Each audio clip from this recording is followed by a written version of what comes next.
enfermement, duplicité et courage. Alors cette idée, elle est au fond de moi depuis 25 ans. J'ai été fille au père quand j'avais 22 ans. L'expérience s'est très mal passée. J'ai réussi à fuir au bout de 3 semaines, 1 mois. Et m'est restée en tête cette question, et dans le cœur, et dans les tripes aussi. Et si je n'avais pu fuir? Et c'est cette histoire que je raconte, que j'invente avec le personnage d'Emilou, qui est donc un petit peu moi au début. Et donc j'explore la folie et le mal de cette famille londonienne. Ça vient de là. Alors la fin du roman, la toute fin du roman, oui, je l'avais depuis le début. C'est une décision qu'on prend dans sa vie ou pas. Et pour moi, il n'y avait pas d'autre décision possible. Mystère, pour ceux qui n'ont pas encore entendu l'histoire. En revanche, c'est vrai que le roman évolue au fil de l'histoire. On développe les personnages, on les rencontre, on vit des aventures avec eux.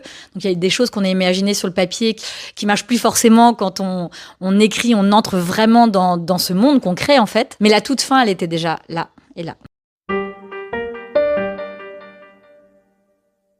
C'était mon rêve d'avoir un jour une de mes nouvelles ou mon premier roman, en l'occurrence c'est mon premier roman, adapté, joué par une comédienne, entendre mon texte.